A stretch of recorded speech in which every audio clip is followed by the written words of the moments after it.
Okay, well, good evening, everybody. We're really excited to welcome you all here to this webinar introducing forest carbon programs in Wisconsin.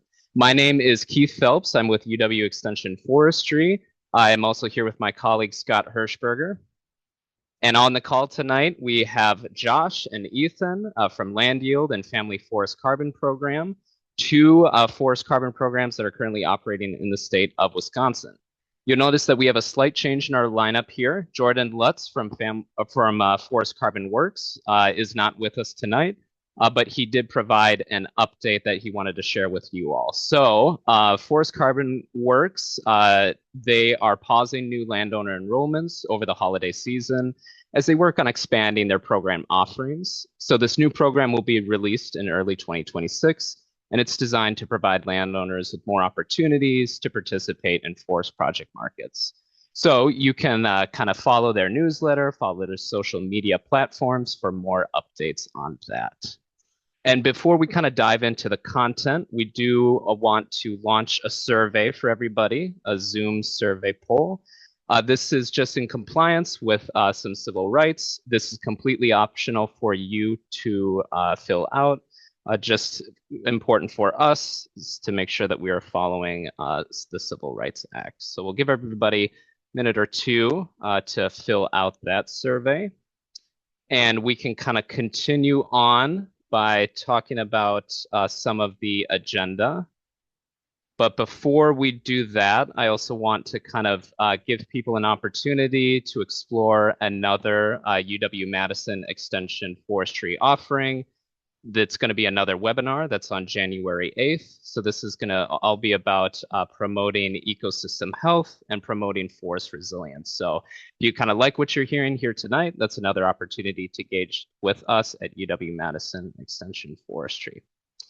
Okay, with some of that out of the way, let's give a rundown of the agenda. So the first 30 minutes, you're going to hear from myself and Scott.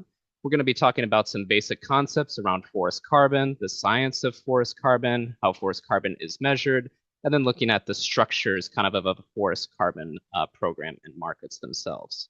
After that, we'll pass it off to LandYield and Family Forest Carbon Program to both talk about their programs' basic eligibility requirements. And we chose the order of speaking from a random number generator.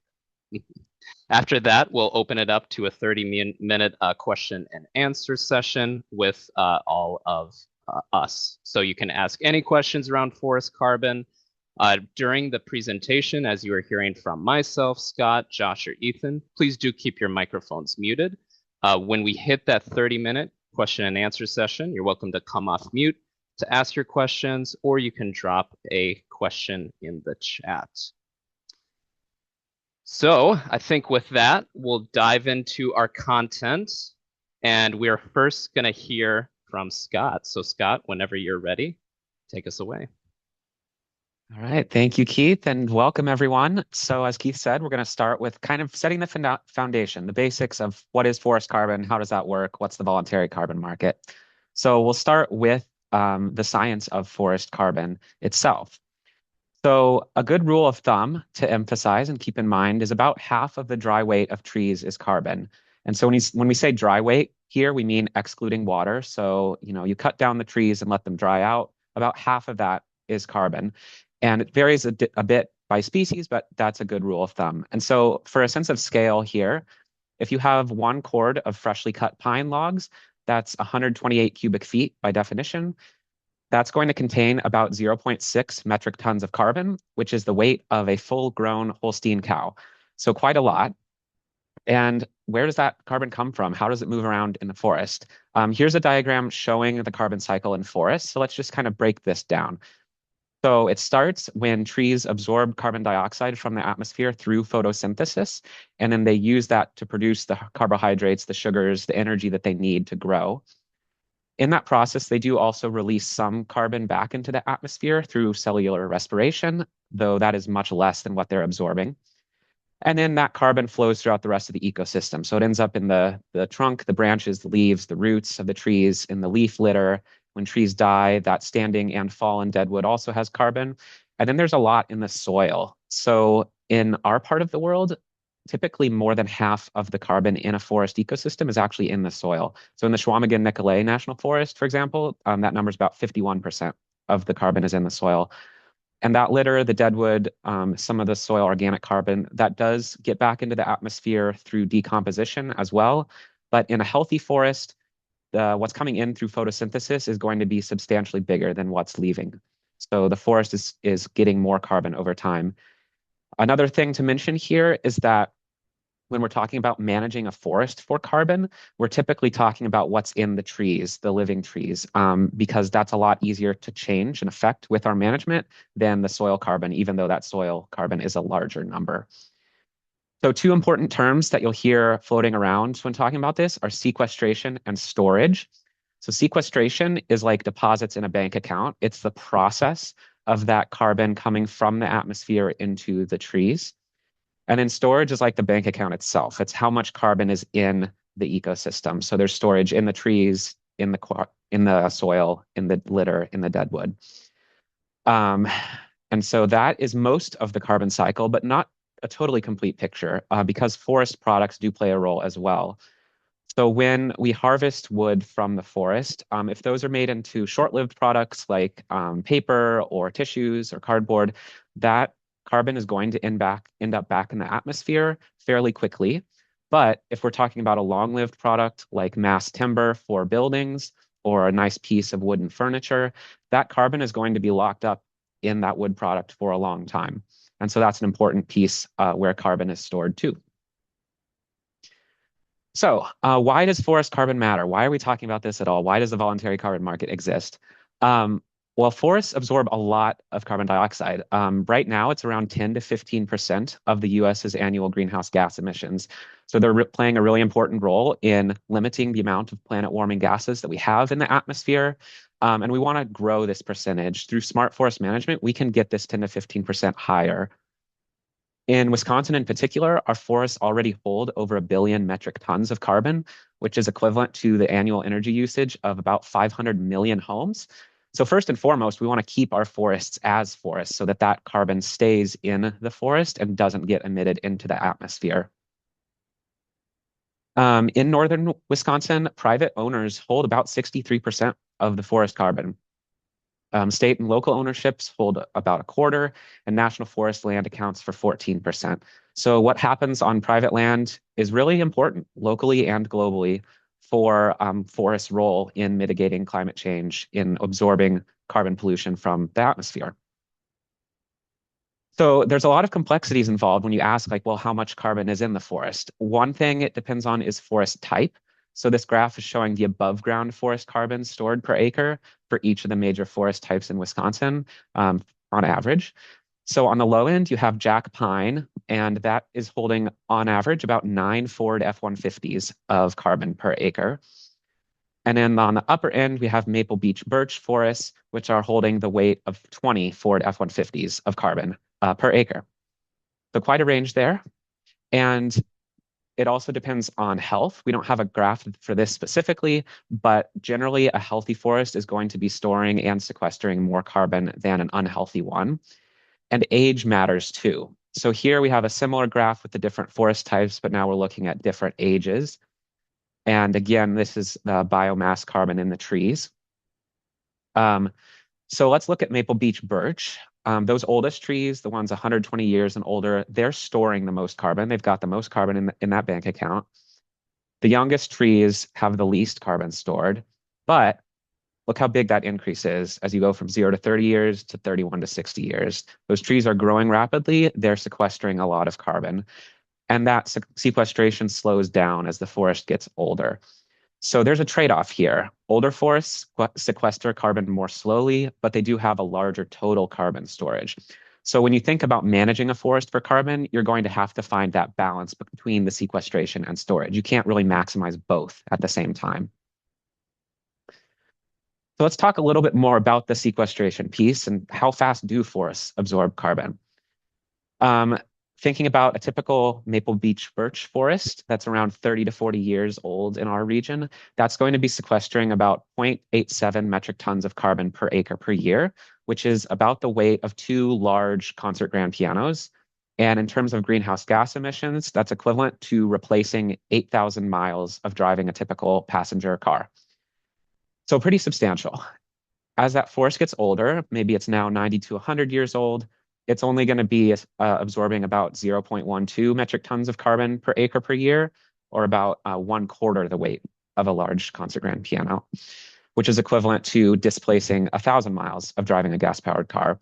So that's less, but still, this is just 1 acre. So imagine adding this up on over hundreds or thousands or millions of acres. Forest carbon is a big deal. So with that setting the stage, I'm going to turn it over to Keith now, who is going to talk about the basics of what the voluntary carbon market is.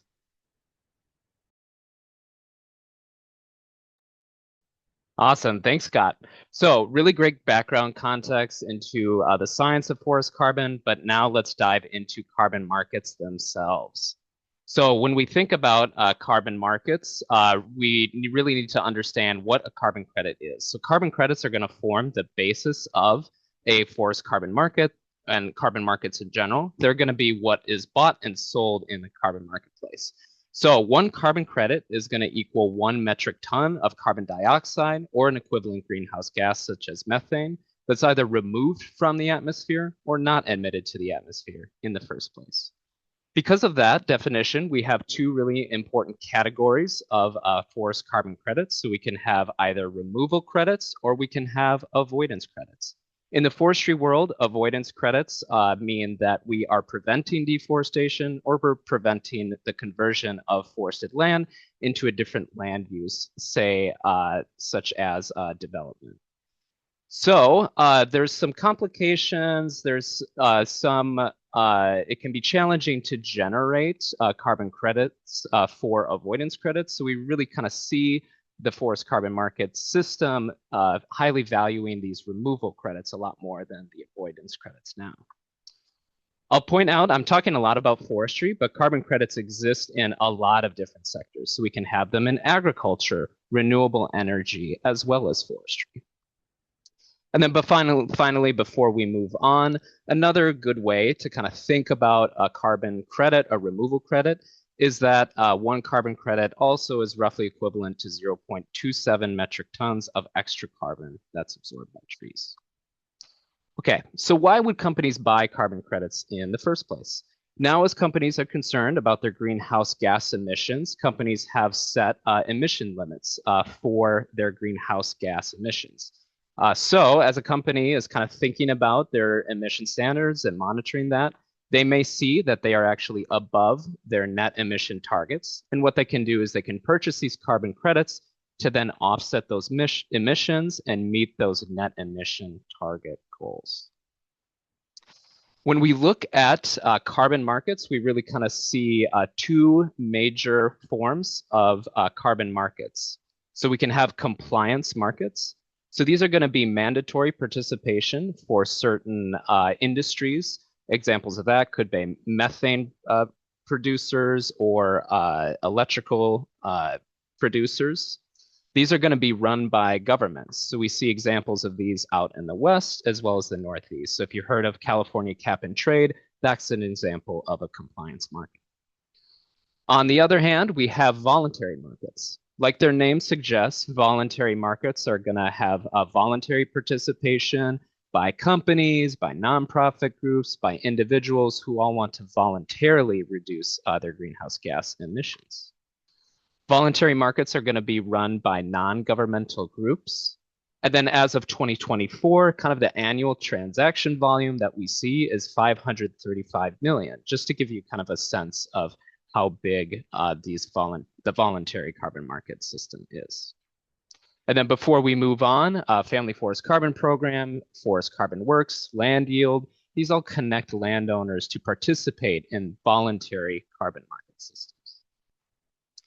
In our state, in Wisconsin, we have land that's enrolled in both carbon markets. We have California cap and trade. There's a lot of forested land in northern Wisconsin that is enrolled in that.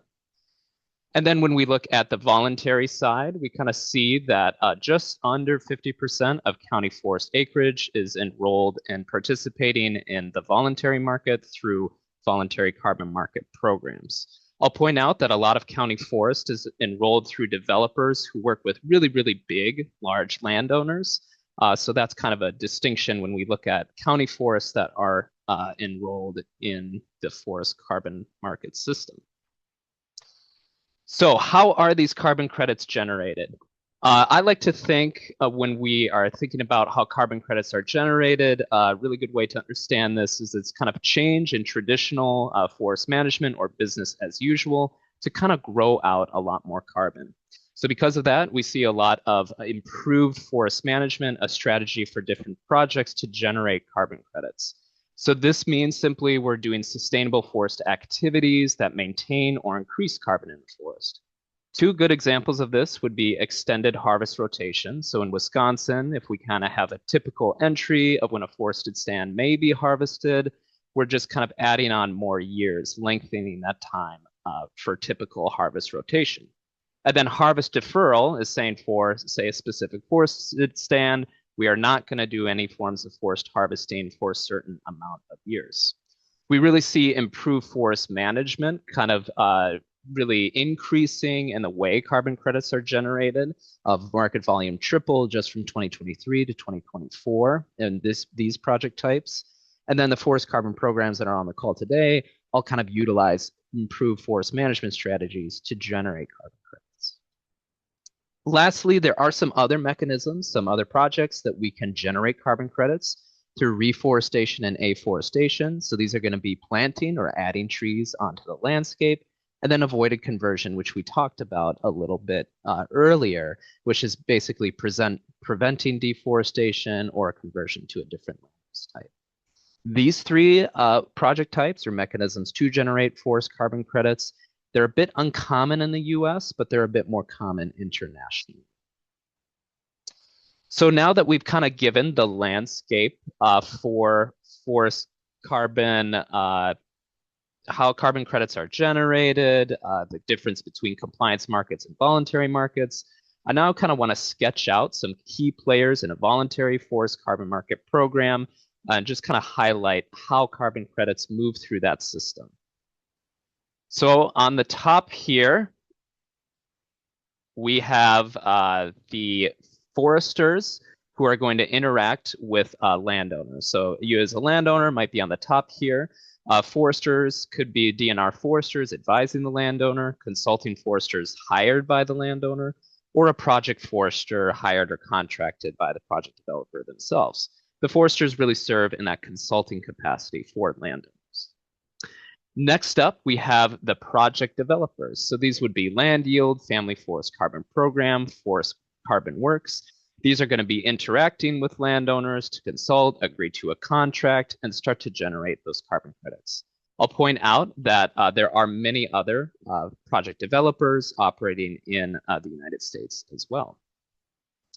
Moving along through the system, we then have carbon standards and registries. So these are going to be entities that's kind of set rules. They're going to approve methodologies. They're going to issue, transfer, and retire those credits. And then we also have another kind of verification, validation body, which are kind of act as third-party auditors. So these determine how many credits are generated. They're going to be interacting with carbon standards and registries, not so much the forest landowner. And then through the end of the system, as carbon credits move through, we then have the end buyers. So these are going to be the individuals, the corporations, the companies, the nonprofit groups who ultimately purchase those carbon credits that are generated on forest land ownerships. Sometimes these end buyers will go through a marketplace or an intermediary, but oftentimes they can also purchase credits directly. So just sketching out kind of this roadmap here and how carbon credits move through this system. With that, I am going to pass it back off to Scott, who's going to talk about measuring forest carbon.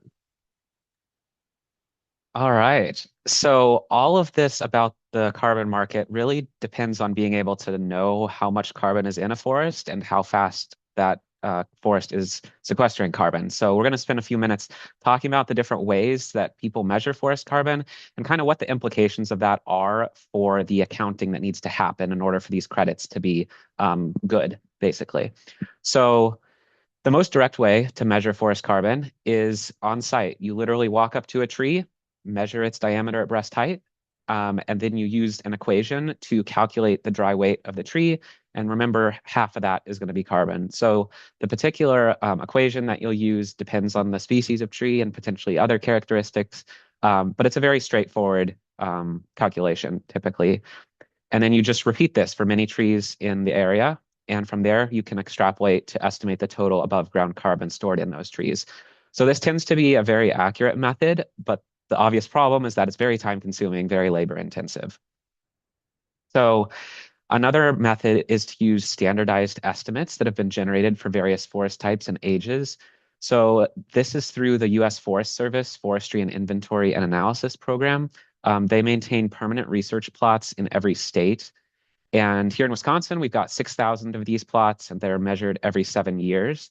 And so then from these standardized plots, they basically come up with these estimates for the different forest types and ages and conditions based on the region. So the estimates that I shared earlier, comparisons to the Holstein cow, the grand pianos, all of that comes from these standardized estimates.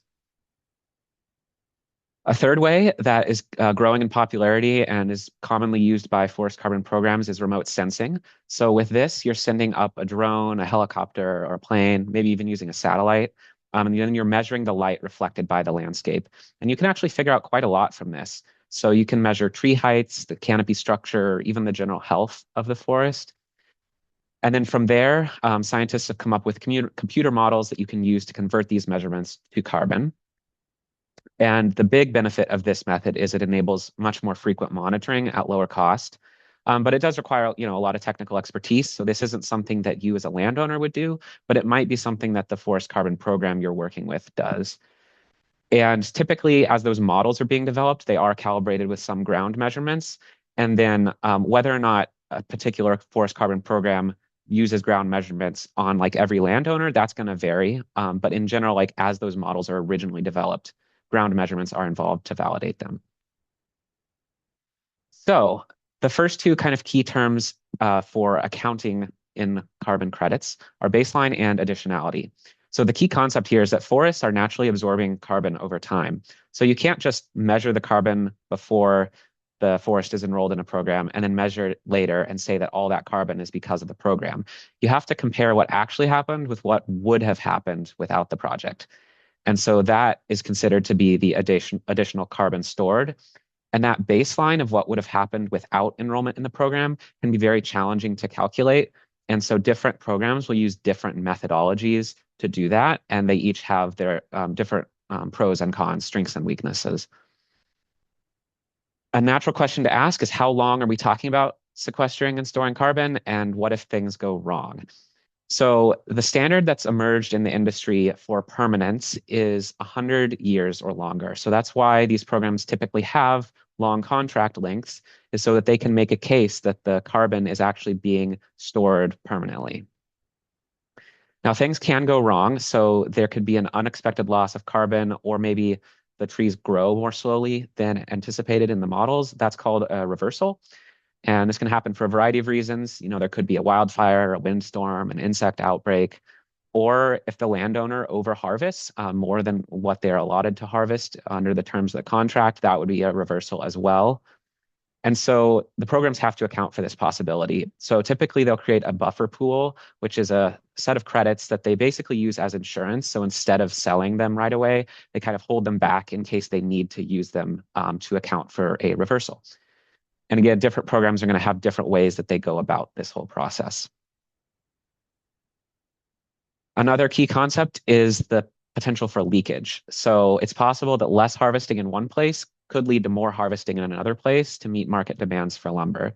So let's say you are a landowner, you own Forest 1 here, you enroll in a program, you implement an improved forest management plan. So it looks like you're storing additional carbon. Your trees are growing more than they would have otherwise.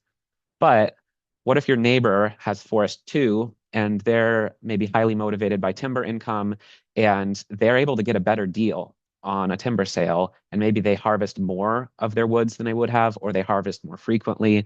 So now their woodland is actually absorbing less carbon than it would have otherwise. And so that's considered to be leakage from your woodland to theirs.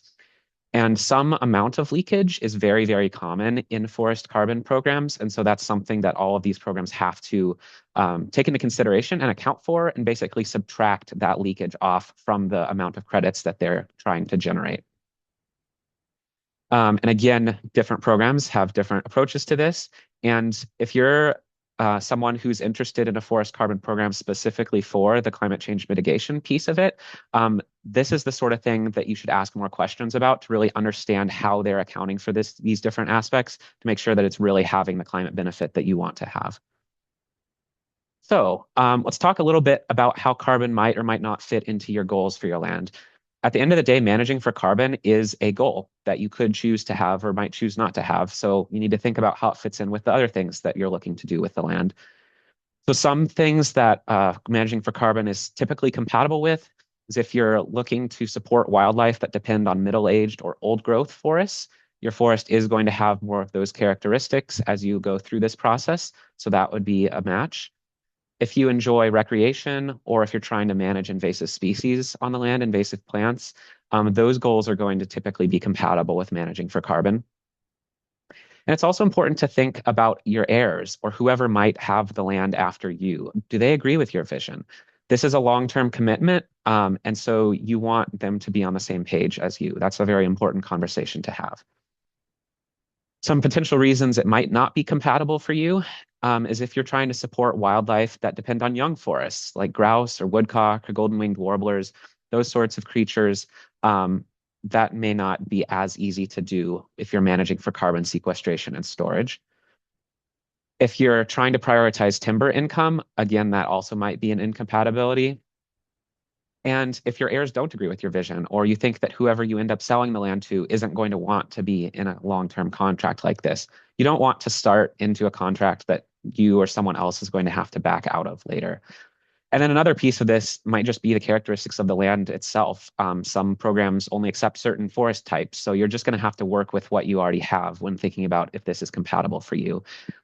And at the end of the day, it is possible, quite possible, to manage for forest carbon without being enrolled in a forest carbon program. You can work with a forester and say, hey, I want to manage my forest for carbon sequestration, and you can work together to incorporate that into your broader forest stewardship plan. So we're just trying here at Extension to present all the options that you have available to you, because we know that this is something that a lot of landowners have questions about. So we would just want to give you the information that you need to make an informed decision, whatever that looks like for you. So if you are considering enrolling in a forest carbon program, we've come up with a list of questions to be thinking about and hopefully ask a program representative. So some of these we've talked about already, and some of these our guest presenters will go into more detail on in their portions. But I want you also to just start thinking about which of these questions feel most pressing or most relevant to you. And if you want any of us to go into more detail about any of these during the Q&A, please do ask. We'll put these in the chat so you can keep referring back to them, and we're happy to talk more about any of these. And then the last thing that I'll say here is we recommend talking with a forester and a lawyer and make sure you understand everything in the contract before signing. These are new programs. There's going to be a lot of legal terms that you need to unpack in the contracts. And we at Extension can provide you this sort of general advice. We can't be on your land with you and provide the really tailored advice. And so that's where the forester can come in to say, okay, what are the implications of enrolling going to be for my land in particular? And then talking with a lawyer, again, just to make sure you understand everything that you're agreeing to. It's a very good idea. So with that, I will stop sharing and we'll turn it over first to Josh to talk about land yield. And keep putting those questions in the chat, everyone, and thinking about what else you want to talk about during the Q&A. Great. Thanks a lot. That was a really great intro. I have to say, I've been giving these talks for some years now, and that was one of the best carbon market intros I've ever heard. So you guys really made my life a lot easier here. So as Scott and Keith said, I'm Josh Fain. I'm the director of LandYield. We're a U.S.-based private program developing company that is focused on working directly and exclusively with small private landowners. which we work with a lot of family forests, and our mission is connecting those to these carbon market opportunities, helping people understand, much to what Scott was just talking about, whether these projects are a good fit for their forest and for their goals, and then walking you through the enrollment process. So a little more background on like why we exist and why we think what we're doing is important is because we see a lot of forest owners across the U.S. facing a lot of similar challenges. I've worked in a lot of different regions of the U.S., Southeast, Northwest, Northeast, um, and the story is the same in a lot of places where landowners are looking at increasing costs of land ownership. They're looking at diminishing timber markets in a lot of places, along with generational transfer. It's the average age of the forest owner is increasing in this country, and then a lot of conversion pressures as well. And opportunities are shifting, and we believe that these carbon markets are a great opportunity for family forests to enroll and get a steady stream of revenue, in a way that matches their management goals and values for the land and allows them to keep it um, in their family for the next few generations. And it's also critical from a forest ecosystem health, wildlife habitat perspective, and a natural climate solutions perspective. We know that, as Scott and Keith talked about, these forests are a critical piece of the puzzle if we want to ensure um, a stable climate for future generations. LandYield itself, the company, is a result of many years of research and piloting various different approaches to try to figure out a way to get smaller landowners involved in the market.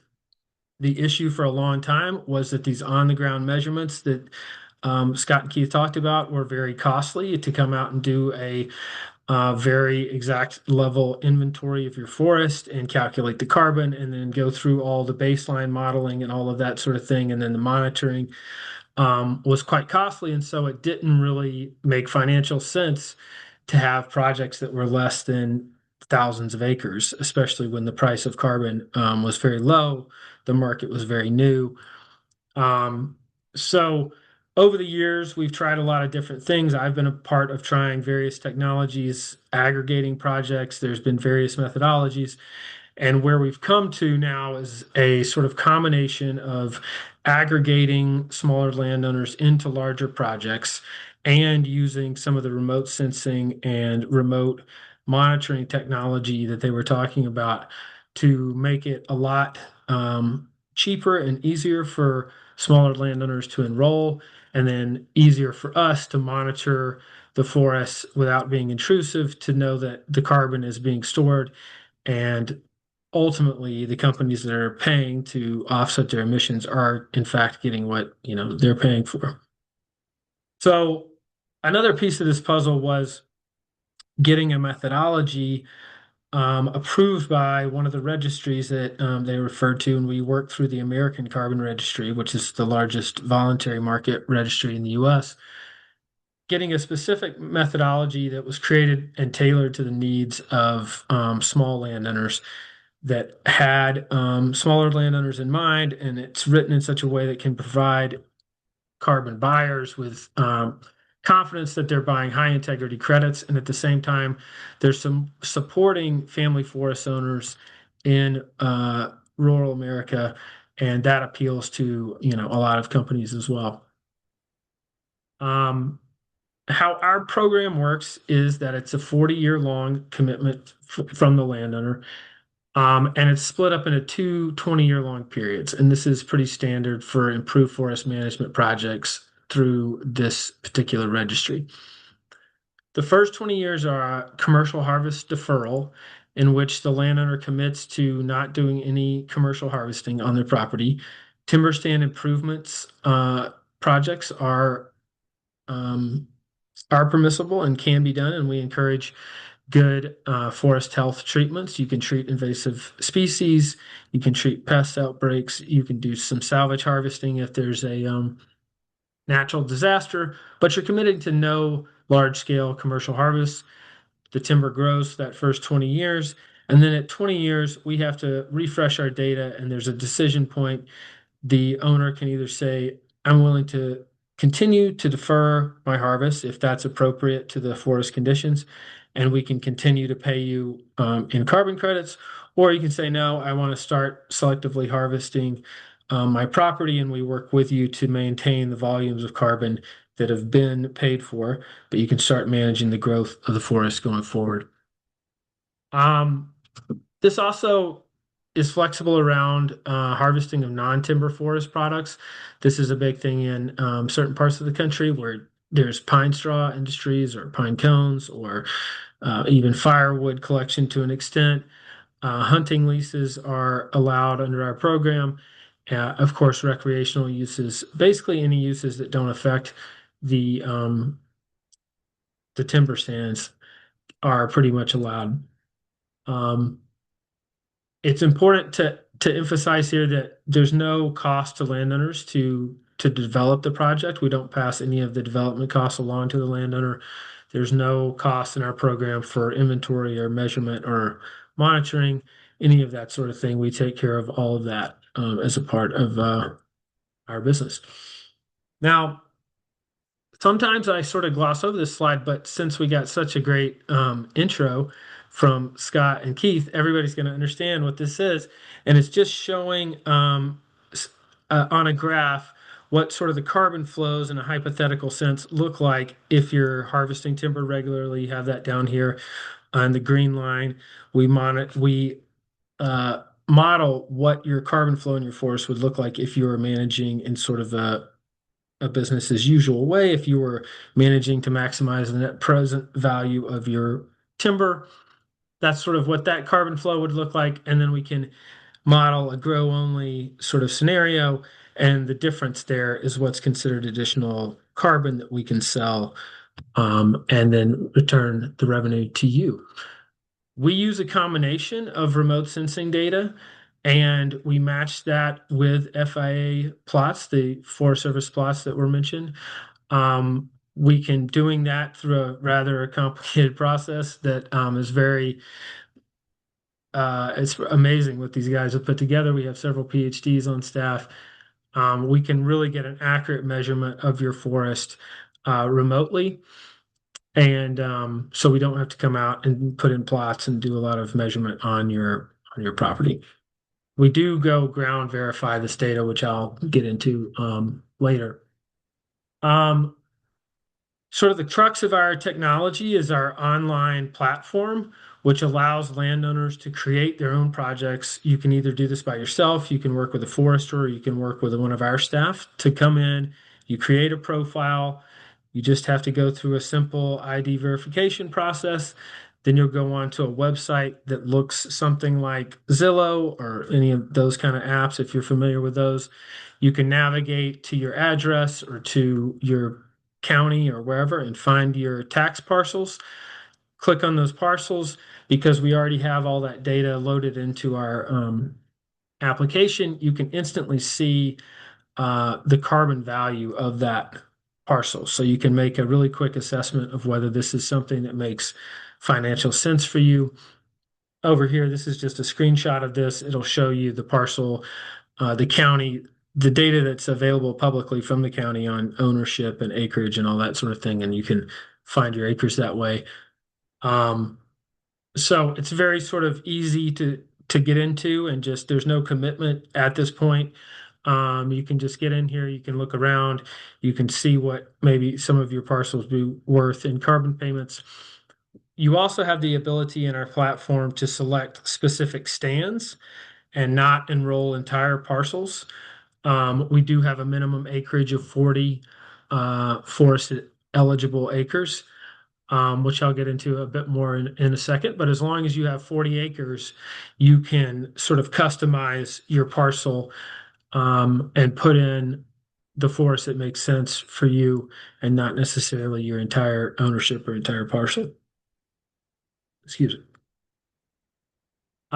As I said, the methodology in the program is built with private landowners in mind and tries to keep it as flexible as possible while providing that carbon additionality, which is what ultimately generates the revenue.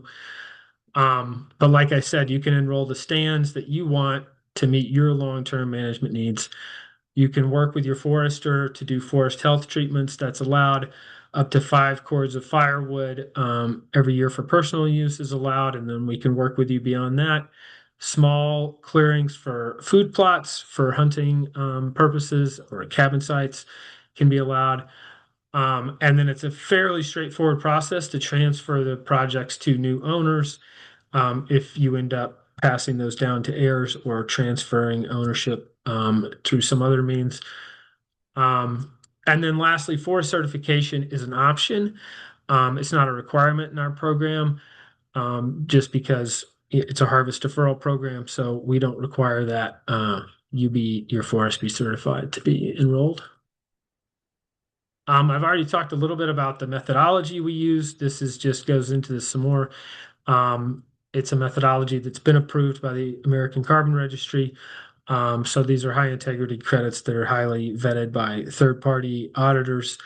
We go through a verification process every time we issue credits that involves on-site visits to a sampling of our project sites, and then they go through all our data, our models, and all that, and make sure it's all done properly. So it's a high integrity credit that buyers can purchase with confidence.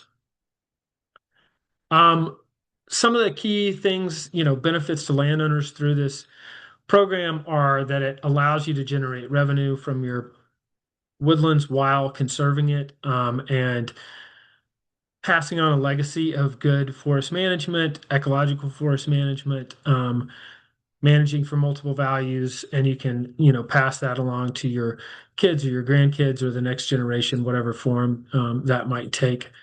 You can obviously, this is a way to also sort of cover carrying costs and take care of a lot of legacy. We talk to a lot of landowners, who are having conversations with their family. They can be difficult about legacy and what to do with property. And in some ways, this signing up for a long-term program like this that, has revenue source attached to it can sort of alleviate some of those pressures in a lot of ways and take those issues off the table for a while. The difference we believe, that makes LandYield stand out is the real outcomes, the real climate outcomes and real carbon outcomes from our program. It is a long-term commitment to defer harvests and conserve forests. And so the carbon outcomes are very real. We pay landowners a very healthy rate, higher rate than a lot of our competitors. We pay you every quarter, starting the quarter after you submit your project and it's approved and you sign contracts, which I'll go into in a second. So we start paying very quickly after enrollment, and then we pay every quarter. Our credits are registry certified, high integrity credits that are sought after by Fortune 500 companies. And then we do offer turnkey project development services. There will be nothing required of the landowner other than providing us with ownership documents and proof of ownership. We take care of everything for the entire life of the project and never leave the landowner with any sort of monitoring requirements. Getting started is easy. You can go to our website at landyield.com. We have a lot of information on there. We have landowner testimonials who have signed up with us. We have a lot of frequently asked questions on there regarding a lot of stuff I'm sure that'll come up later in this conversation. Blogs about the carbon market, a lot of the same information you saw in the great presentation by the UW guys. And then there's links to the portal that I was talking about, our mapping platform. You can start your profile, start your site. If you have any questions at any time, you can always call us. You can email us. If you call us, there's a real person that's going to answer the phone or call you back. We try to take a really personal approach. We know this is a big commitment for folks, and we understand that we're going to be partners on this project for a long time. So we want to get to know you and want to talk to you and answer your questions. And then the process is pretty simple. Once you feel good about it, you can sign the contracts and start getting paid.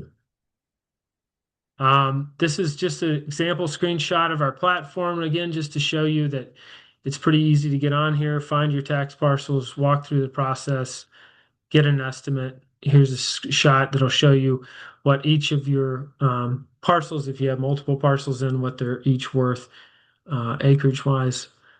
I feel like Scott and Keith kind of covered this really well, but things that make a good carbon project are forests that are longer rotation forests, longer lived species, um, systems that really benefit from extending those harvest rotations and growing into older forests. In our program, that it is important to note that stands must be majority merchantable timber. So just size wise, they've got to at least be sort of pulp size to saw timber size. We can't take stands that are just newly replanted or within a few years of planting. So I'm sure there's things I didn't cover. Maybe a few other quick notes. We do work with landowners with as little as 40 acres. That does not have to be contiguous. In Wisconsin, our payment rates, I think, are generally we're looking at between $25 and $45 an acre year.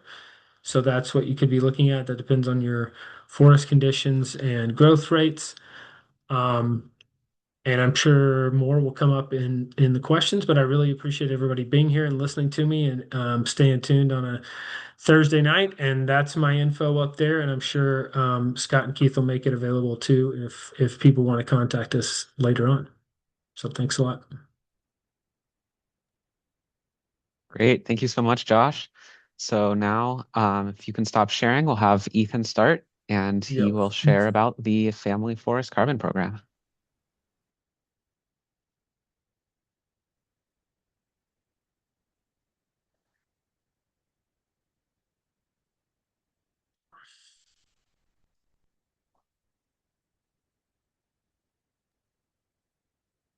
There we are. Always takes me a second to refine the mute button. Awesome. Well, thanks, Scott. And I'll echo Josh in saying that was an awesome intro. Really helps move our PowerPoints along really efficiently. So, as I said, my name's Ethan Ragan. I'm an outreach forester for the Family Forest Carbon Program. I mainly focus here in the Midwest and in the Northeast of the United States. The Family Forest Carbon Program is an affiliate of the American Forest Foundation, and our Family Forest Carbon Program is administered in partnership with the Nature Conservancy. So who we are, the Family Forest Carbon Program, we work with landowners who have 30 plus forested acres to help them reach their forest management goals. We do this by providing extra income, guidance from a forester, and a forest management plan. And we have a couple options with our forest management plans for landowners to look through. The program improves forest health, wildlife habitat, timber value, and increases carbon stored on their land throughout the 20-year enrollment. So who's behind the Family Forest Carbon Program? As I said, we're a partnership with the Nature Conservancy. We're a national conservation nonprofit organization. We are based out of DC, but function quite widely across the United States. And we work to empower family forest owners to make a meaningful conservation impact on their land. The carbon market and the Family Forest Carbon Program, so how we work into that, is the Family Forest Carbon Program. We act as a bridge for landowners such as yourselves to access that voluntary carbon market without having to deal with the risks and complexities that come along with accessing that. Our program, we anticipate future market changes into our payments. We assume the risk of any future payments if a negative market fluctuation happens. So that means that the money that is referenced on your contract is what you'll be paid annually each year, independent of the carbon market and how that fluctuates. And our data and methodology is reviewed by Verified Carbon Solutions. So they're very high standard for methodology verification, and we tend to review with them annually for our methodology as we're continually increasing the eligible forest types that we allow into our program. We actually incorporated a few new ones in the last month. So how we're funded, we primarily get our funding through the carbon market, grants, and private donations. So benefits and resources for forest owners. These are our general benefits. You're guaranteed those annual payments to use for anything. Most of our landowners, as it says, use their money for property taxes. But we also see them put them towards conservation efforts on their property, using them for a last minute bill. So we don't restrict what that annual payment is used for. We also have no fees for enrollment, and we won't. Long day. So yeah, we have no fees for enrollment. Healthier and more climate-resistant forests include improved long-term forest and timber value. So we do see a lot of our landowners after the 20-year period look into doing a harvest on their property. And during our program, you maintain full ownership of your land, privacy and control of your land, and the continued use of the property for recreation, hunting, what have you. So forest management resources that we provide. So we will connect you with a consulting forester to help you update, develop your forest management plan. We do provide a stipend for our third-party option that covers a portion of the cost of developing that plan. So if you would like to look into a state or federal program, say through the NRCS, we can work with you and provide you a stipend to help cover that portion of that cost. You can participate in that program as well as ours. We help with forest stewardship for you, your family, and future generations. That's a very big part of the American Forest Foundation, is knowing the family ties to land and the importance of to families for keeping their property in the family for multiple generations. And then we have extended education through partnerships. So the American Tree Farm System, Audubon Society, the NRCS, and others. Did I go? It double clicked for me. Ooh, went way ahead. My apologies, folks. So who enrolls in the Family Forest Carbon Program? So landowners enrolled in FFC to date. So we have over 1,200 landowners enrolled with over 170,000 acres currently in our program. 45 million in payments committed to landowners to date, and enough acres enrolled to capture and store roughly 3.42 million tons of carbon over the next 20 years. Not included into that, we actually announced today that we issued our first carbon credits for our company. So those went on market last Friday. We officially made our announcement today. Where we focus our efforts for the Family Forest Carbon Program is in the Midwest, the Northeast, and Appalachia. So you can see in the Midwest, we're in Michigan, Minnesota, and Wisconsin. And then various other places across the Northeast and Appalachia. We haven't made it out west yet.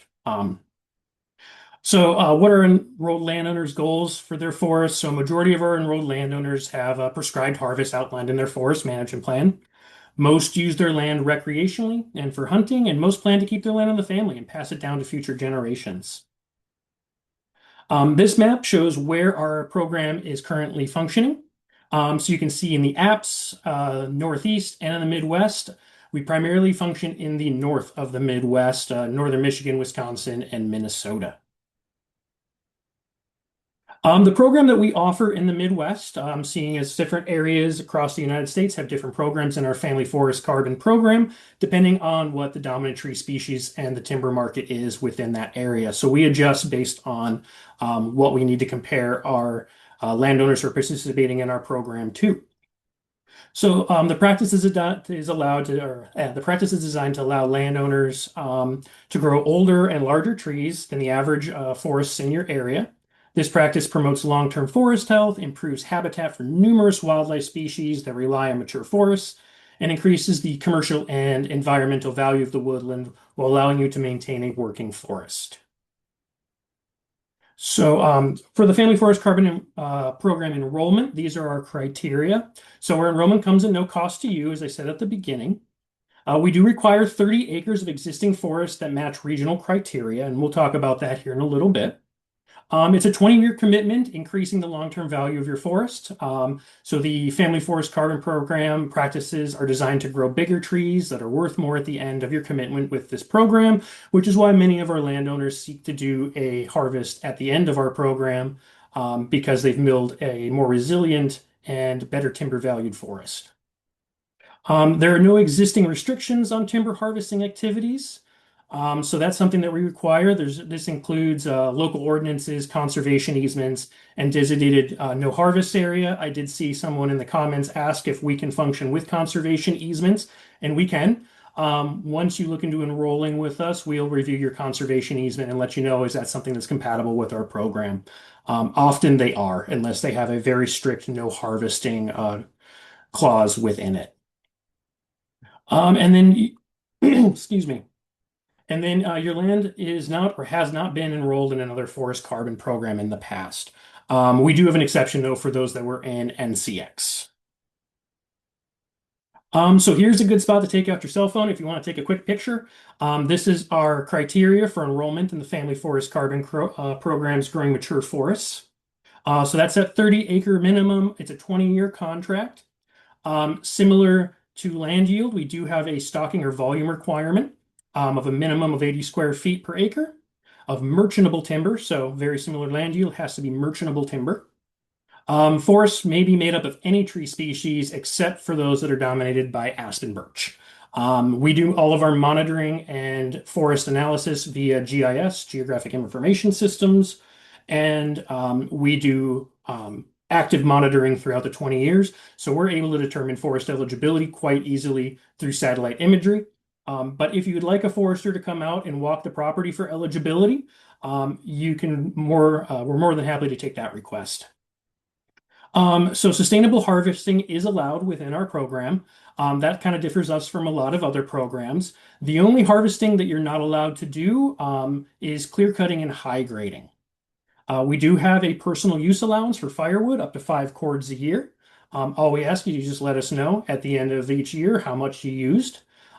Simple email. And then you get a forest management plan if you don't already have one, and then we'll update that every 10 years. If you already have a forest management plan and it's compatible with our program, great. We wouldn't have to do anything and you're all set starting. If there are parts of your forest management plan that maybe don't align with our harvesting parameters, we also provide a stipend amendment. So you can continue to use your forest management plan and just have it amended to meet the criteria for our program.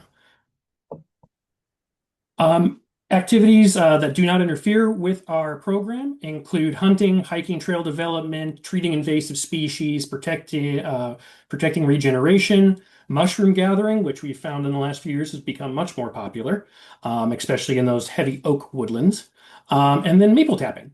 We have quite a few landowners in the Northeast that run large sugar operations, and they do it with ease in our program. So sustainable harvest allowance. So as I said, we do allow you to do sustainable harvesting within our program. To do this, you have to hire a third-party forester to conduct a pre-harvest report. That's just essentially going out and tagging trees to make sure that the logging company knows which ones to take based on the volume of your woodland. And then those restrictions we have, no more than 25% of the total basal area within a contract area can be reduced. You can't reduce the average diameter or quadratic mean by more than 10%. It may not harvest in a manner contradictory to the state's best management practices. And that's one of our key things as we follow state's best management practices. A lot of those numbers, if you're not in the forestry field, do seem like jargon. Do not worry. If you have a third-party consulting forester out there, they will know what all of that means. Within our program, thinning, single tree selection, group tree selection are all generally acceptable forms of harvesting. And then depending on enrollment conditions, you may also be able to do patch clearings. So that usually is an enticement for our hunters who like to have a nice opening for deer hunting. Awesome. So our integration with prior commitments, we do understand that landowners have prior commitments they've made with either state or federal agencies or organizations they may have an easement with. So the Family Forest Carbon Program, we do work well with many easements and other forestry programs like Wisconsin's Managed Forest Law. We have many landowners in our program in Wisconsin that are in Wisconsin MFL. That's not usually an issue for us, and we tend to quickly connect you with a consulting forester who is licensed to amend your plan so that you can participate in both. Easements, as we said, somebody had mentioned in the chat that they were asking about that. They just cannot contain language that restricts harvesting. The ability to harvest provides a pathway for landowners to enroll in programs that require harvesting, such as MFL or similar tax incentive programs that we see across New York and Maine, things like that. Any current commitments you have, our staff, such as myself, are happy to review those documents to let you know if it's compatible. And if it is, then we can move you easily on to the next steps of connecting with the forester that reviewed that plan. And they'll dive even further in depth on the history of your property, your goals, intentions you have looking into our program. Since we are conservation focused, we tend to gear towards that goal. And then, a lot of landowners have utilities and gas lines that run across their properties, and those usually have no issue with us. We remove those prior to your enrollment so that if that energy company does come in and clear out that area of trees, it's not affecting you or your contract. So payments and contracts. So based on project data collected by our foresters, it's a 20-year contract. Payment amount depends on the eligible area, and then our program for growing mature forests is about $200 per acre, about 10 per acre per year.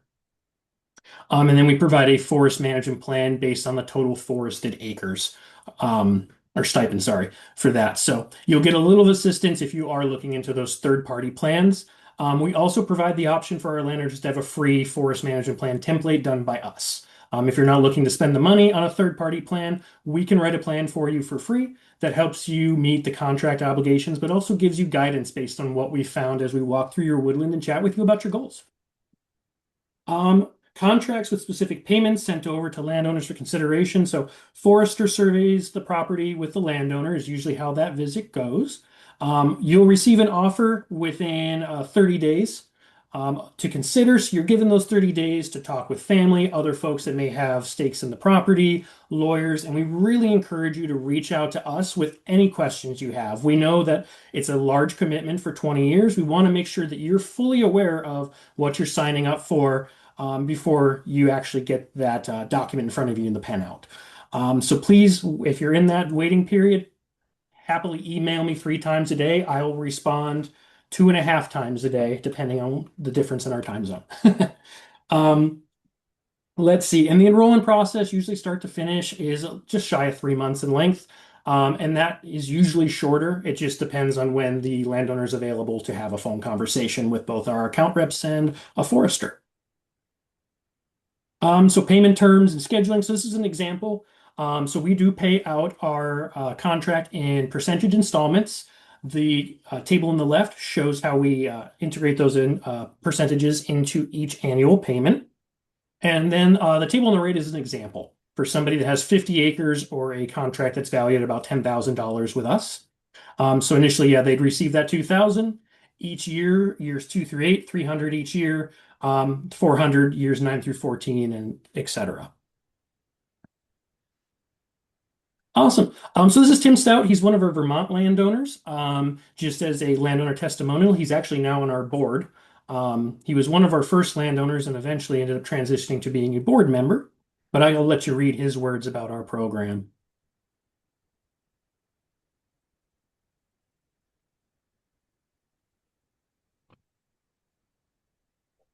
And giving everyone a second there. Doing the old teacher count to 10. Awesome. So getting started with the Family Forest Carbon program, visit familyforestcarbon.org. Very similar to many other carbon programs, it takes you to a website where you can pick out your parcel. And you can pick out all of those that you'd like to incorporate into the program. And then after that, you're getting connected with one of our account representatives. You also have the option to directly connect with a forester if you'd like to do the account rep part afterwards and get the forestry stuff first. Depending on what your interests are, if you're more curious on the contract or if you're more curious on the forest management side of what we do.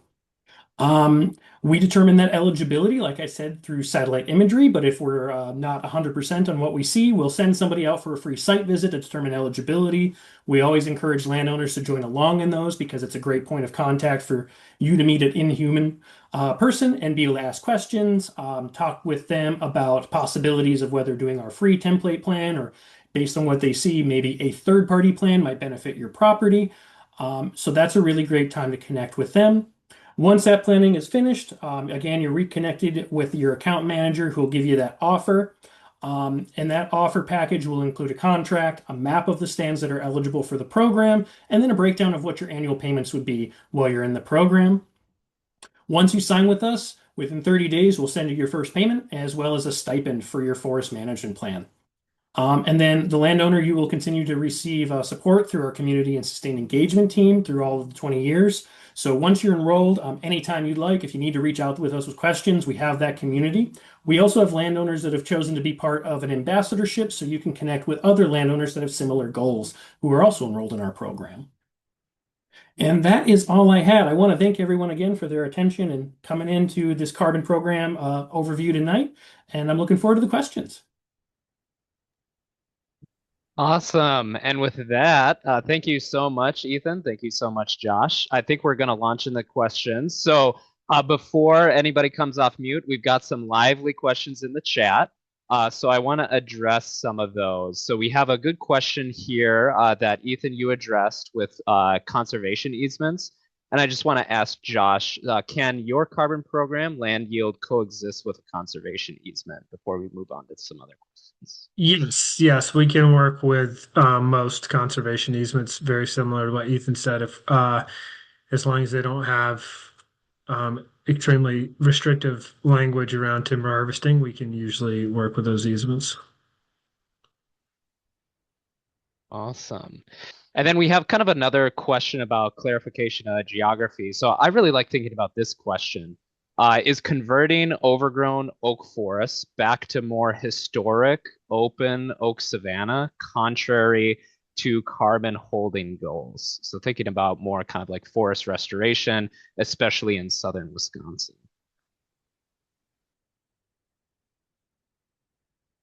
I mean, I can address that. I think a lot of restoration work like that, where you need to remove some biomass in order to get the forest type you want and sort of get back to the forest condition you want, is ultimately conducive to carbon storage and a healthy forest and ecosystem. But we might not have the models for that. So there might not be a methodology that's tailored for that. So, you might need to do some of that management prior to enrolling in a program, I think is how I would answer that. Yeah, and with And our then program, sorry, go ahead. no, you go ahead, Ethan. Sorry. Yeah, within our program, you can do slight conversions like that. It would be dependent on the amount of biomass removed during each process. So you would be able to do that, but it may be an activity that's spread out over multiple years, so that biomass removal and carbon storage is more able to be accurately measured, especially because of the quality of carbon credits that both Family Forest Carbon Program and LandYield create. We really like that accuracy. So when it comes to land conversions such as that, we are happy to, work with you if that's a goal. We would just have to integrate that into how our methodology works for those carbon credit creations. Awesome. And then I think a clarification for FFCP would be, we have a chat question here that says FFCP only seems to be in far north Wisconsin. Is that true? And Josh has clarified that LandYield, yes, does cover the entire state of Wisconsin. But Ethan, where does kind of your service area? Wisconsin? Yeah, at the moment, we're only in the northern part of all three Midwest states, Minnesota, Wisconsin, and Michigan. We do have goals to expand. It's just a matter of getting our methodology to accurately monitor the forest types. And then we also get into, the driftless area of Wisconsin and Minnesota, which is always a fun area to try to cruise a woodland and also work with the varying biodiversity that comes with the change in the topography. Awesome. Uh, so one question that I like here is from somebody who says, we have a lot of dead ash, which have been taken, we've been taking for firewood, and which they'll likely never use before it rots. How does that impact the qualification of their woods? Well, in our program, you're allowed to sort of gather dead and down for firewood. There wouldn't be that mortality would be captured in our models and in our data. So it shouldn't affect your eligibility or crediting very much. Same with our program. Awesome. You're able to incorporate. We'll work with you on an ash, especially if you're looking to do an ash salvage at some point. We can work with you in our program to do that. Awesome. Then we have another question here. We just planted 2.2 acres of trees under the CRP program. I get the idea that this would not qualify. Is that correct? No, probably not, just because the minimum size for us, and then needing those trees to be a little more mature before we could, generate credits from a deferred harvest. Yeah, similar. As far as being able to calculate carbon off of that is difficult for those younger new growth trees. However, we don't incorporate human planted trees. It has to be naturally occurring forest stands for our program. So if you've afforested a field or something of that nature, unfortunately, we wouldn't be able to incorporate that. However, we are working on programs. We do have one in the south that is a afforestation program for carbon sequestration, and we are working on looking into that for the Midwest and Northeast. Just haven't quite gotten the methodology there yet for this area.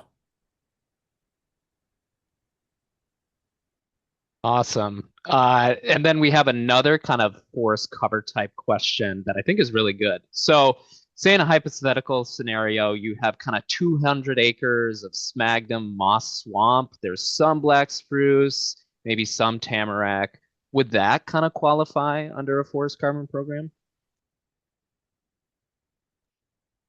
Yeah, under our program, those depending on the volume, we could incorporate those in. So we need to look at stocking and volume for them, but those would now be eligible for our program as of the last 2 months. Yes, that should be. I mean, again, if it meets the eligibility, size requirements, and canopy cover and that sort of thing, then yeah, it should be. It's easy to tell by going on the platform. It'll show you like eligible areas versus uneligible.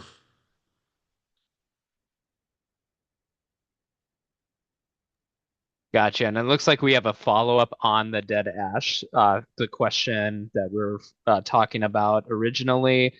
So more on the dead ash, there is little else growing in those areas that have been previously impacted. Well, that's a bummer. Yeah, I'll agree with Josh there. With our program, we tend to look at ash stands with the knowledge that within 20 years they're likely not going to be on the landscape due to emerald ash borer. So we take into consideration, what is the percentage of the stand that is made up of ash, and then we can make a solid decision off of that, depending on what is found there as well. If they do have strong signs of emerald ash borer, then we may not be able to make that stand eligible. If you, like I said before, if you're looking at maybe doing a salvage for ash, as long as you're not bringing your eligibility below our minimum criteria with that salvage, we can work you there. But if your stand's all ash and nothing else, that salvage is gonna not leave much of a stand for us to utilize for carbon sequestration. Gotcha. So we do have a really good long question that I am going to ask you all here. But before I do that, I want to give everybody a link to an evaluation survey for the webinar tonight. This just helps us kind of reflect what we're learning and kind of improve our content and the way that we're delivering our education to landowners such as yourselves. So if you have a moment to fill out that survey, that would be great. Okay, so the really good question, I really like this. Many carbon forest programs enroll landowners who are already motivated to manage their forests sustainably, meaning much of the credited carbon sequestration might have occurred regardless. So the question is, how do these programs ensure true additionality and avoid simply giving large polluters a lower cost way to continue their emissions without driving meaningful operational change? That is a good question. Do you want to take that first, Ethan, or do you want me to take it first? I can hop on it real quick. Yeah. If you don't, that's all right with y'all. For as far as it goes, so how do we ensure additionality? So what we do at the Family Forest Carbon Program is we do vet who is purchasing our carbon credits to make sure that we are working with organizations that are actively trying to do better. And the only reason they need to purchase carbon credits is because modern technology has not reached the point yet where they can be 100% carbon neutral. Since these landowners are already actively trying to do better by the climate, the benefit of programs such as the Family Forest Carbon Program and Land Yield is now those landowners are getting an influx of money as well as a support for a forest management plan to help them guide that to potentially either A, better the amount of additional carbon stored on their property, and B, being able to influx money into rural communities so that we're giving back to those areas. Um, so if they're already doing that process on their own, this is just a means for them to be able to get further assistance both in management and finance. Um, and then yeah, I already answered that last one with how we vet who we sell our credits to. Take it away, Josh. Thanks. Yeah, I like that answer. Thanks, Ethan. Yeah, so the way I look at it is there's intention, but you never can predict future behavior. And a lot of harvesting that takes place on private forests and a lot of conversion of private forests, which is ultimately what we really need to prevent over the next decades as we're trying to make an impact on with natural climate solutions on the overall climate situation, is we really need to keep forests as forests and we need to grow healthy, mature forests. So at a landscape level, that can have this really huge climate effect, but also just ecosystem health overall effect. So I think it's great that a lot of landowners, say they would like to conserve their forest. They want to do the right thing. They want to keep it, and we know that's true. But without if market forces are against them, if they run into unexpected expenses with healthcare or with retirement or getting older, generational transfer, we see lands get converted a lot that a generation before they would have said that'll never happen. So that is the kind of thing that carbon markets can help with by providing a value and a market value for the ecosystem services that these vitally important forests are providing and help shift the economics and the whole incentive structure system away from only valuing forests for what they can produce or be converted to, but also value the services they provide to us as they stand. So I think, we have to think like sort of big picture. A lot of people are thinking about their 50 acres, their 200 acres, 1,000 acres, whatever it may be. And that's totally understandable. But we're also trying to sort of pilot a new way of valuing forests and ecosystems and help internalize that into our economics. Awesome. So, Ethan, I think that this question came through when you were doing your talk. So, I kind of want to ask this question to you.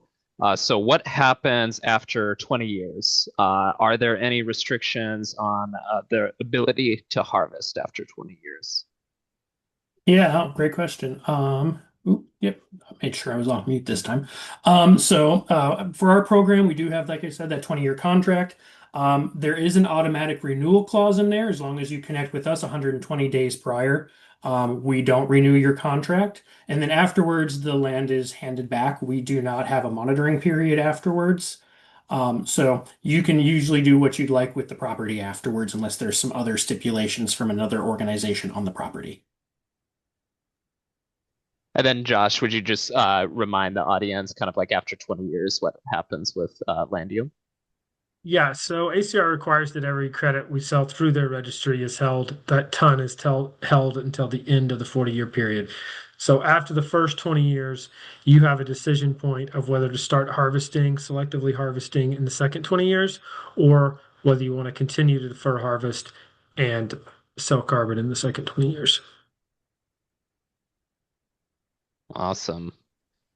And then, Josh, I'll kind of ask this to you and then to Ethan. But say that there's kind of a oak clear cut from 10 years ago.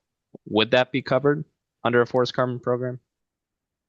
I don't know this without looking at it, but my guess would be that would be too young, too small to be considered merchantable and would probably not be eligible for some more decade or so, at least.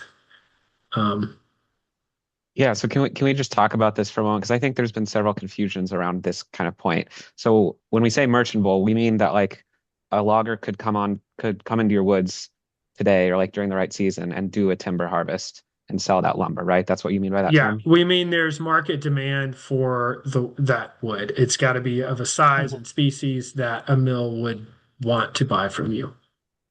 Perfect.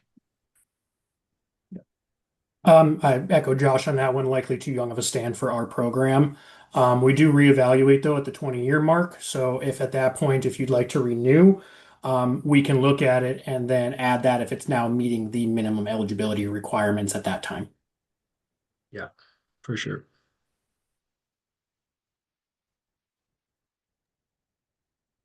Awesome. And our chat has slowed down a little bit, so feel free to ask more questions, come off mute, ask whatever you'd like.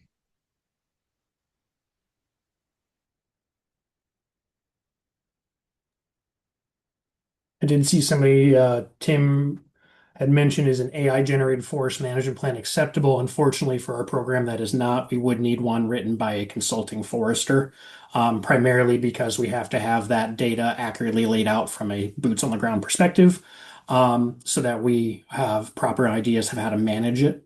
Um, so just answering that one I saw as I was scrolling back up.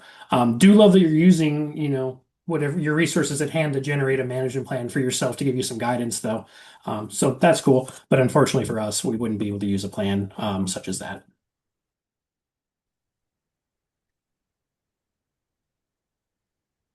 Awesome. And then, Josh, I see another question that just came through, so I'll ask this to you first, and then maybe to Ethan. So, say there's a scenario where you had a select cut 3 years ago. So similar questions about enrolling after a harvest. So the question is, you kind of have a select cut 3 years ago. Uh, I'm assuming it's probably given you'd have to look at the area, look at the forest stand, look at kind of the merchantable timber that's left. That's correct. But if it meets the Forest Service definition of a forest and it has majority merchantable timber, then it should be eligible for our program. So I would say that most likely is without knowing the details.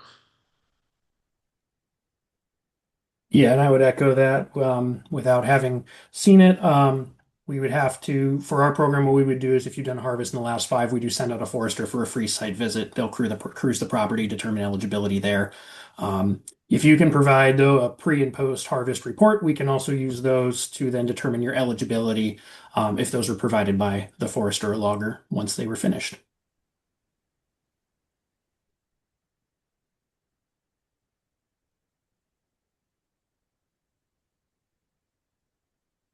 Richard, I saw you came off mute there. Do you have a question?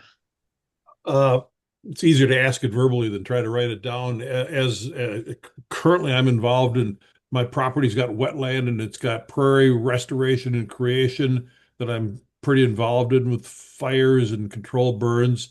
Same in the woods. I think maybe a lot of us have multiple kind of use land, and I'm just having a little challenge. While I agree and everything you say sounds interesting, it's like which one, environmentally speaking, for the long run, is the path to follow, as opposed to try. Do we make all three work together, or is one kind of overweigh another? I don't know if that fits in what you're thinking about tonight, but it's prompted me to think that. In other words, Yeah, I just did a controlled burn on maybe 5 acres of oak woodland, and I really wanted to do more than that, but the conditions weren't right. So yeah, maybe, does a controlled burn fit in this or not fit? Because again, it's the goal is trying to thin out all the buckthorn and the invasives and yeah. a longer term healthier piece of property. Thank you. Yeah, great point, Richard. I always say a healthy ecosystem is going to store the most carbon in the long term, and different ecosystems have different relationships with fire and different fire dependencies, and so we allow for and encourage those kind of low intensity prescribed burns to maintain a healthy forest because the credits, and the carbon that we're able to monetize is really coming from the merchantable timber, the mature overstory for the most part. it's great to sort of foster the best health and growth in those forests you can by maintaining their natural fire regime. Thank you. And yeah, we're very similar. Since we focus on the mature timber, merchantable timber, you're able to do controlled burns. We just ask that it's done under a contract with a company that knows what they're doing. That way you don't risk damaging your mature timber in the stand, which, that could be an issue with your contract then, since we are measuring and recording carbon from those. Thank you.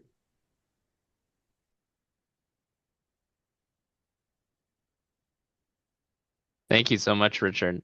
So I have a question here for Ethan.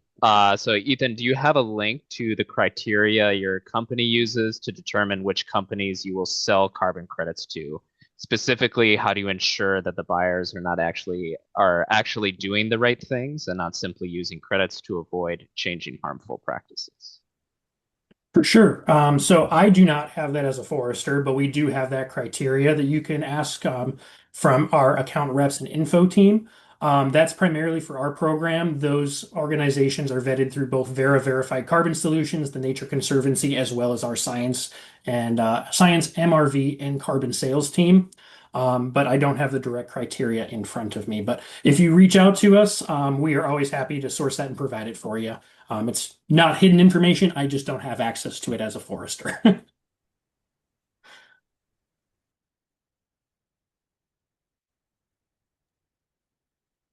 Awesome. And we're getting close to time, so feel free to come off mute, ask any other remaining questions that you have. We'll keep monitoring the chat, and we'll keep it open for about 2 more minutes.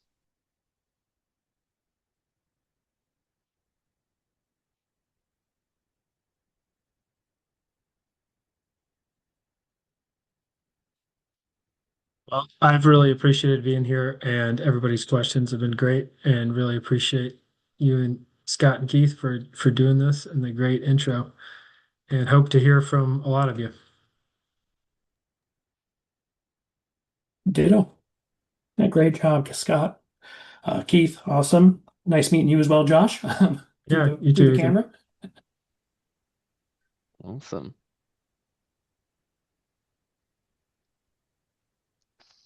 Okay. Well, we got one last one. Okay. Let's see. Maybe Josh, do you want to take this one? If the primary goal is carbon storage, how does your program ensure it promotes true biodiversity rather than encouraging monocultures or simply maintaining old growth stands without improving ecological diversity? Wing dinger of a last question. Like I said, a healthy ecosystem is in the long term, a health stores the most carbon. So we're trying to promote good practices that keep forests on the land, prevent conversion, and promote healthy forests in the long term. We don't really enroll monocultures. Pine plantations are not a good fit for our program. We don't work with non-native species. We're not trying to, it's not all about carbon here. And I think that goes for both these programs. We're really trying to promote a good natural climate solution that takes voluntary ESG investments from large companies who are not obligated to do this and invest in private conservation and help landowners keep their forests well managed and in private family hands and not get converted.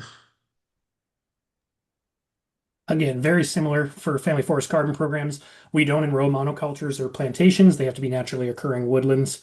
And then, as far as for the old growth stand and improving ecological diversity, very similar. That's our goal with this program is conservation and bettering the environment as we move along in the world of climate change. And then, another aspect of improving that ecological diversity comes from the fact that we have a management plan. If that's, a really big focus for you, most management plans will focus on that diversity. But if that's a major focus for you, then that's something that we will be integrating into that plan to help you manage your woodland actively towards that goal of increasing biodiversity, which is most of our landowners. It's either that or they'd like to increase wildlife habitat, manage invasives, but that falls very much in line with the goals of many of our landowners is to prevent that monoculture and really making sure that they're improving the diversity of their woodland. Awesome. Okay, I think we're going to close out here, but I'm going to drop one last link to that evaluation form and survey. So Josh, Ethan, thank you so much for joining us here tonight. And remember that you can look out for that information on our January 8th Forest Resilience webinar if you're interested. Thanks a lot, y'all. Thank you. Take care, everybody.